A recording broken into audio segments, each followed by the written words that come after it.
திருவள்ளூர் மாவட்டம் பெரியபாளையம் அருகே கன்னிகை பேர் என்கிற கிராமத்தில் இயங்கி வரும்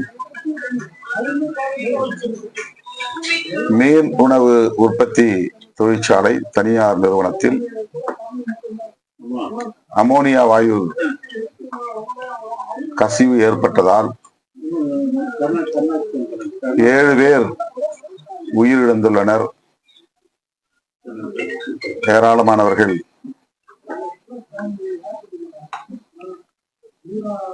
மருத்துவமனையில் அனுமதிக்கப்பட்டுள்ளனர்.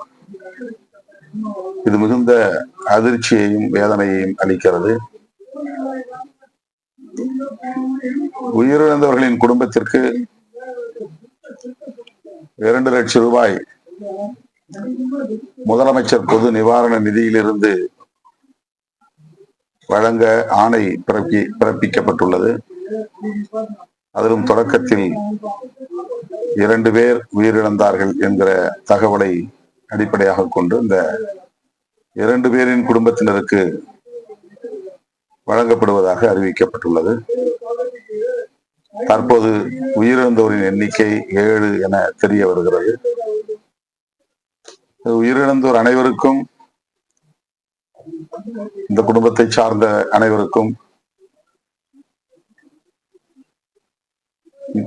முதலமைச்சர் பொது நிவாரண நிதியிலிருந்து தலா 10 லட்சம் ரூபாய் இழப்பீடு வழங்க வேண்டும் என்று வேண்டுகோள் விடுக்கிறோம். மருத்துவமனையில் அனுமதிக்கப்பட்டுள்ள அனைவருக்கும் உயர் சிகிச்சை அளித்து அவர்களை காப்பாற்ற ஆவண செய்ய வேண்டும் என்றும் தமிழ்நாடு அரசுக்கு விடுதலை சிறுத்தைகள் கட்சி வேண்டுகோள் விடுக்கிறது.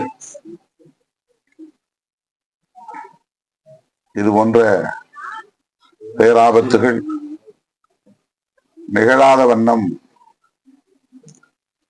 முன்னெச்சரிக்கை நடவடிக்கைகளை மேற்கொள்வதற்கு அரசு தீவிர கவனம் செலுத்த வேண்டும். விபத்து ஏற்பட்ட பிறகு அவர்களுக்கு ஆறுதல் சொல்லுவதை விட, நிவாரணம் வழங்குவதை விட, இது போன்ற பேரிடர்கள் நிகழாதவாறு தடுப்பது மிகவும் இன்றியமையாத ஒன்றாகும். இது குறித்த ஆய்வுகளை மேற்கொள்வதற்கு முதல்வர் ஆணையிட்டு இருக்கிற தகவலும் வெளியாகியுள்ளது. இது போன்ற ஆபத்தான எரிபொருள்களை பயன்படுத்தக்கூடிய நிறுவனங்கள் 24 மணி நேர கண்காணிப்புக்கு உட்படுத்தப்பட வேண்டும். அடுத்தடுத்து தொடர் ஆய்வுகளுக்கு உட்படுத்தப்பட வேண்டும். இந்த விபத்தில் சிக்கி உயிரிழந்தோரின் குடும்பத்தினருக்கு விடுதலை சிறுத்தைகள் கட்சியின் சார்பில் எனது ஆழ்ந்த இரங்கலை தெரிவித்துக் கொள்கிறேன். காயமடைந்த அனைவருக்கும் சிகிச்சை அளிப்பதுடன் அவர்களுக்கும் இழப்பீட்டுத் தொகை வழங்க வேண்டும் என்று தமிழ்நாடு அரசுக்கு விடுதலை சிறுத்தைகள் கட்சி வேண்டுகோள் விடுக்கிறது. உயிரிழந்த குடும்பத்தை சார்ந்தவர்களுக்கு, தகுதியுள்ளவர்களுக்கு, கல்வி தகுதி உள்ளவர்களுக்கு அரசு வேலைவாய்ப்பு வழங்குவதற்கும் உரிய நடவடிக்கைகளை மேற்கொள்ள வேண்டும் என்று கேட்டுக்கொள்கிறேன். கடந்த சட்டமன்ற பேரவையில இந்த சாதிவாரி கணக்கெடுப்பு மக்கள் தொகை கணக்கெடுப்பு முடிந்ததுக்கு அப்புறம் தமிழகத்தில் மேற்கொள்ளப்படக்கூடும் ஒரு அறிவிப்பு வச்சிருக்காங்க. அது எப்படி சார்? அதனை வரவேற்கிறோம். சாதிவாரி கணக்கெடுப்பு தேவை என்பதை தொடர்ந்து விடுதலை சிறுத்தைகள் கட்சியும் வலியுறுத்தி வருகிறது. இந்த கோரிக்கை SC ST மக்களுக்கு பொருந்தாது. ஏற்கனவே மக்கள் தொகை கணக்கெடுப்பின் போது ஒவ்வொரு முறையும் பட்டியல் சமூகத்தை சார்ந்த மக்கள் அனைவரையும் சாதி வாரியாகத்தான் கணக்கெடுப்பு நடத்துகிறார்கள். பழங்குடி இனத்தை சார்ந்தவர்களுக்கும் அதே போன்ற சாதிவாரி அடிப்படையிலான கணக்கெடுப்பு தான் நடத்தப்பட்டு வருகிறது. OBC மற்றும் முற்படுத்தப்பட்ட சமூக பிரிவினர் ஆகியோருக்கு சாதிவாரி அடிப்படையிலான கணக்கெடுப்பு இல்லை. ஆகவே இதர பிற்படுத்தப்பட்டோர், முன்னேறிய சமூகங்களை சார்ந்தோர் ஆகிய பிரிவினரையும் சாதிவாரி அடிப்படையில் கணக்கெடுப்பு நடத்த வேண்டும் என்பதுதான் நம் அனைவரின் கோரிக்கை. அதை விடுதலை சிறுத்தைகள் கட்சி வரவேற்கிறது. ஆளுநர் உரையில் இது குறித்து தமிழ்நாடு அரசு பதிவு செய்திருப்பதை வரவேற்கிறோம். பட்டியல் சமூகத்தை சார்ந்த மக்களை பொறுத்தவரையில் ஏற்கனவே பழங்குடியினத்தை தமிழ்நாடு முழுவதும் சமூக பொருளாதார கணக்கெடுப்பு, சோசியோ எக்கனாமிக் சர்வே தமிழ்நாடு அரசால் மேற்கொள்ளப்பட்டிருக்கிறது. 10 லட்சம் பழங்குடி மக்களை குடும்ப வாரியாக, தனிநபர் வாரியாக, சமூக பொருளாதார அடிப்படையில்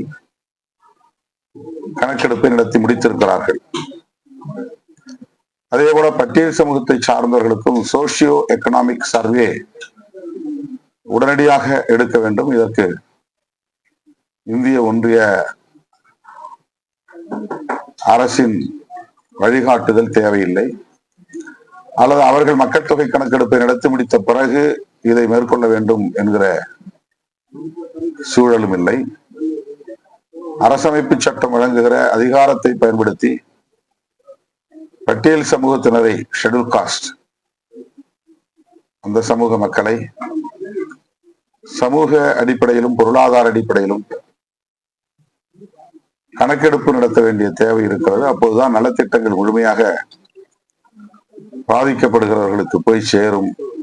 எனவே ஒட்டுமொத்தத்தில் சாதிவாரி கணக்கெடுப்பு என்கிற கோரிக்கை பொதுவாக பார்க்கப்பட்டாலும் அது ஓபிசி, எஃப்சி சமூகத்திற்கான தேவையாக உள்ளது. அதே போல அனைத்து தரப்பாரின் சோசியோ எக்கனாமிக் சர்வே என்பது அவசியமானது. அதனை மாநில அரசே எடுத்துக்கொள்ள முடியும். எனவே இந்திய ஒன்றிய அரசு மக்கள் தொகை கணக்கெடுப்பு நடத்துகிற வரையில் காத்திருக்க தேவையில்லை என்பது விடுதலை சிறுத்தைகளின் வேண்டுகோள். Sir, RS. பாரதி ஒரு கருத்து தெரிவிச்சிருக்காரு. திமுக, அதிமுக கூட்டணி வச்சா என்ன தவறுங்கிறது. ஏன்னா தேர்தலுக்கு முன்பாகவே அந்த 2 கட்சியில சேர்ந்து உங்களை முதல்வராக நிர்ணயமா ஒரு தகவல் இருந்துச்சு. அதை கூட நீங்க நிராகரிச்சீங்க. அது வதந்தி, அதிகாரப்பூர்வமா இல்லைன்னு. இன்னைக்கு ஆர்.எஸ். பாரதி அந்த உறுதிப்பட பேசுற விதமா பேட்டி அளிச்சுட்டு இருக்காரு சார். சமூக வலைத்தளங்களில் திமுக, அதிமுக ஒன்று சேர முயற்சித்தது என்ற அடிப்படையில் ஆதரித்தோ அல்லது எதிர்த்தோ தொடர்ந்து விமர்சித்து வருகின்றனர். அந்த விமர்சனங்களுக்கு விடையளிக்கக்கூடிய வகையில் அவர் இந்த கருத்தை சொல்லியிருப்பார் என்று நான் கருதுகிறேன். அரசியல் களத்தை பொறுத்தவரையில் சர்வைவல் என்கிற அடிப்படையில் ஒரு கட்சி அல்லது கட்சியின் கொள்கை உயிர்ப்போடு இருக்க வேண்டும் என்கிற அடிப்படையில், அதன் இருப்பை தக்க வைத்துக் கொள்ள வேண்டும் என்கிற அடிப்படையில் உத்திகளை வகுப்பது தவிர்க்க முடியாதது. ஆகவே திராவிட இயக்க அரசியலின் எதிர்காலத்தை கருத்தில் கொண்டு அல்லது அதன் இருப்பை கருத்தில் கொண்டு திமுகவும் அதிமுகவும் ஏன் இணைந்து செயல்படக்கூடாது என்ற கேள்வியை அவர்கள் எழுப்பியிருக்கலாம் என்று நான் கருதுகிறேன். சார், நாடு முழுவதும் உள்ளாட்சி சரி, பாராளுமன்ற தேர்தலில் சுமூகமா நடக்கிறதுக்கு மோடி அவர்களின் ஆட்சி தான் காரணம் சொல்லிட்டு மத்திய அமைச்சர் கிஷான் ரெட்டி சென்னையில் அந்த யோகா விழாவில் தெரிவிச்சிருக்காங்க சார். அவங்க ஒவ்வொன்றையும் தங்களுக்கான சாதனைகளாக உரிமை கோருவது என்பது இயல்பான ஒன்றுதான். அது தன்னியல்பான ஒரு போக்குதான். அதிலே நாம் கருத்து சொல்வதற்கு எதுவும் இல்லை. தமிழக அரசுக்கு அறிவிச்சிருக்கக்கூடிய இந்த வெள்ளை அறிக்கைன்றது தேர்தல் வாக்குறுதிகளை நிறைவேற்றத்துக்காக முடியாத நிலையில வெற்றி அறிக்கை மாதிரி அறிவிச்சிருக்காங்க சொல்லிட்டு முன்னாள் நிதியமைச்சர், திமுக தலைவர்கள் எல்லாரும் யோசிக்கிறாங்க சார். உங்க பார்வை எப்படி சார் இருக்கு அந்த வெள்ளை அறிக்கை? அதாவது அனுமதிக்கப்பட்ட வரம்புக்குள் தான் கடன் வாங்கப்பட்டிருக்கிறது என்கிற கருத்தை ஏற்கனவே திமுக தலைவரும் முன்னாள் முதல்வருமான ஸ்டாலின் அவர்கள் கூறியிருக்கிறார். கடந்த ஆட்சியின் போது பொருளாதார நிலைமை என்னவாக இருந்தது என்பதை சொல்ல வேண்டிய கட்டாயம் இன்றைய ஆட்சியாளர்களுக்கு இருக்கிறது. ஆகவே தற்போதைய அரசு நிதிநிலை குறித்த வெள்ளை அறிக்கையை வெளியிடும் கட்டாயத்திற்கு ஆளாகி இருக்கிறது. அப்படி வெளியிட்டிருக்கிறது. திமுக ஆட்சியால் தான் அல்லது அரசால் தான் இந்த நிதி நெருக்கடி நிலை ஏற்பட்டிருக்கிறது என்று திமுக மீது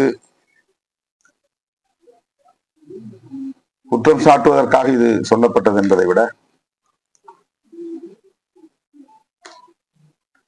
அளித்த வாக்குறுதிகளை நிறைவேற்ற முடியாமல் இருப்பதற்கு, உடனடியாக நிறைவேற்ற முடியாமல் இருப்பதற்கு இந்த நிதி நெருக்கடி காரணம் என்பதை சொல்லுவதுதான் இந்த வெள்ளை அறிக்கையின் முதல் நோக்கம் என்று நான் கருதுகிறேன். ஆகவே இந்த அறிக்கையில் பொதுமக்கள் உணர வேண்டிய செய்தி, வாக்குறுதிகள் என்பது வேறு, நிதி இருப்பு என்பது வேறு. அந்த நிதி நெருக்கடிகளை பற்றி பொதுமக்களுக்கும் ஒரு விழிப்புணர்வு தேவைப்படுகிறது என்கிற அடிப்படையில் இந்த வெள்ளை அறிக்கையை தாவேக அரசு வெளியிட்டிருக்கிறது என்று நான் கருதுகிறேன். தமிழக அரசு வந்து சரியான பாதையில தான் முன்னெடுத்து செல்றாங்களா? தமிழக அரசு மட்டுமல்ல, ஒட்டுமொத்த தமிழக அரசியல் கட்சிகள் யாவும் ஒரே நிலைப்பாட்டை எடுத்திருக்கிறோம். தற்போதைய சூழலில் அந்த அணையை கட்டுவது கூடாது என்பதுதான் ஆளும் கட்சி, எதிர்கட்சி உள்ளிட்ட அனைத்து கட்சியினரின் விருப்பமாகும், வேண்டுகோளாகும்.